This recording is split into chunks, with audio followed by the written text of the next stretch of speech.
Hello all welcome to RM news. ఈరోజు మనం కొన్ని వార్తలు అనేది చూద్దాం. ఇక ప్రభాత వెలుగుకు సంబంధించిన ఇక ప్రతి గ్రామానికో రెవెన్యూ అధికారి కొత్త చట్టం రాకముందే నిర్ణయం. ఇక మంత్రి పొంగులేటి శ్రీనివాస్ రెడ్డి దేశానికి రోల్ మోడల్ గా ఉండేలా కొత్త రెవెన్యూ చట్టం ట్యాంపరింగ్ చేయకుండా భూ రికార్డులు డిజిటలైజేషన్. ఇక 17 మంది రెవెన్యూ అధికారులకు ఐఏఎస్ హోదా. ఇక 33 జిల్లాలకు సెలక్షన్ గ్రేడ్ డిప్యూటీ కలెక్టర్ పోస్టులు క్రియేట్ చేస్తామని పొంగులేటి శ్రీనివాస్ రెడ్డి వెల్లడించారు. ఇక సమావేశంలో మాట్లాడుతున్న మంత్రి పొంగులేటి శ్రీనివాస్ రెడ్డి ఫోటోలో నవీన్ మిట్టల్, ఇక కలెక్టర్ అనుదీప్ ప్రతి గ్రామానికి ఒక రెవెన్యూ అధికారి నియమిస్తాం. ప్రతి మంత్రి పొంగులేటి శ్రీనివాస్ రెడ్డి ప్రకటించారు. కొత్త రెవెన్యూ చట్టం రాకముందే దీనిపై తుది నిర్ణయం తీసుకుంటామని తెలిపారు. ఇక రెవెన్యూ వ్యవస్థ పూర్తిగా ప్రక్షాళన చేసి సామాన్యుడికి అందుబాటులో ఉండేలా సేవలు తీసుకురాబోతున్నట్టు చెప్పారు. ఇక 33 జిల్లాలో సెలక్షన్ గ్రేడ్ డిప్యూటీ కలెక్టర్ పోస్టులు క్రియేట్ చేస్తామని తెలిపారు. అలాగే 17 మంది రెవెన్యూ అధికారులకు ఐఏఎస్ హోదా కల్పించేందుకు చర్యలు తీసుకుంటామని చెప్పారు. ఇక ఎన్నికల సమయంలో బదిలీ అయిన తహసీల్దార్ను పూర్తి స్థాయిలకు ట్రాన్స్ఫర్ చేసే విషయంపై దశలోపు నిర్ణయం తీసుకుంటామని స్పష్టం చేశారు. ఏ ప్రభుత్వం అధికారంలో ఉన్నా, ఎవరు రెవెన్యూ శాఖ మంత్రిగా ఉన్నా,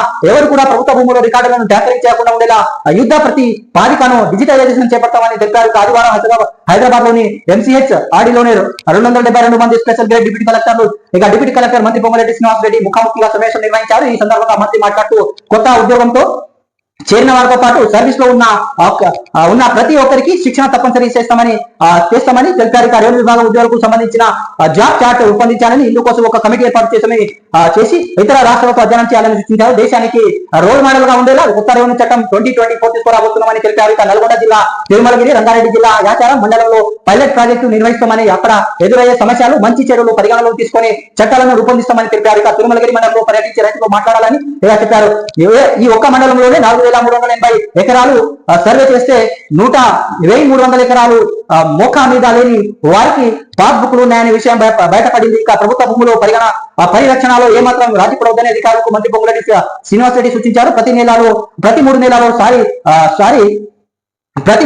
నెలల ఒకసారి రాష్ట్ర జిల్లా స్థాయి కోర్టులకు సంబంధించిన భూముల విషయంలో దీంతో పాటు సమావేశం నిర్వహిస్తామని చెప్పారు. ఇక 200 మండలాల్లో సొంత భూములు లేవు. ఇటీవల జరిగిన భారీ వర్షాల వరదలకు వీలైనంత ప్రాణ నష్టం జరగకుండా రెవెన్యూ యంత్రాంగం చాలా బాగా పనిచేసింది. మంత్రి పొంగులేటి అభినందించారు. ఇక ఉద్యోగాల సమస్యలకు సంబంధించిన ఆర్థికేతర అంశాలు తక్షణమే పరిష్కరిస్తామని హామీ ఇచ్చారు. ఉద్యోగులకు చెప్పేటట్టు యూనిఫామ్, అందరికీ ఒకే రకమైన వాహనాలు ఉండాలని ఆలోచన మంచిదని, అయితే రాష్ట్ర ఆర్థిక పరిస్థితి అర్థం చేసుకోవాలని సూచించారు. గత ప్రభుత్వం మండలాలు, రెవెన్యూ డివిజన్లు, జిల్లాలు పెంచింది, కానీ అక్కడ మౌలిక సదుపాయాలను విస్మరించింది అన్నారు. ఇక రెవెన్యూ శాఖ ముఖ్య కార్యదర్శి నవీన్ మిట్టల్ మాట్లాడుతూ గత 9 నెలల్లో రెవెన్యూ శాఖ మంత్రి ఆధ్వర్యంలో ప్రజలు అనువైనంగా సంస్కరణలు చేపట్టారని తెలిపారు.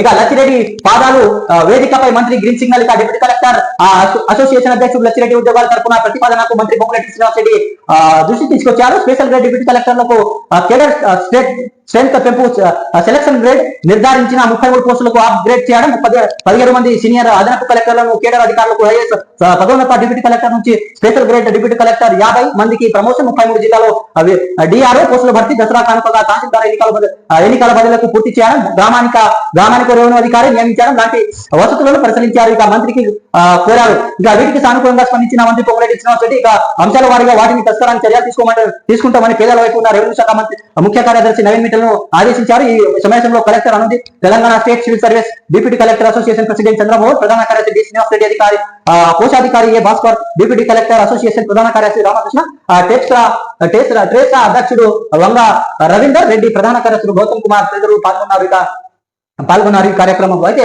ప్రతి గ్రామానికి అధికారి ఉండేటట్టు మంత్రి పొంగులేటి శ్రీనివాస్ రెడ్డి సూచించారు అధికారులకు.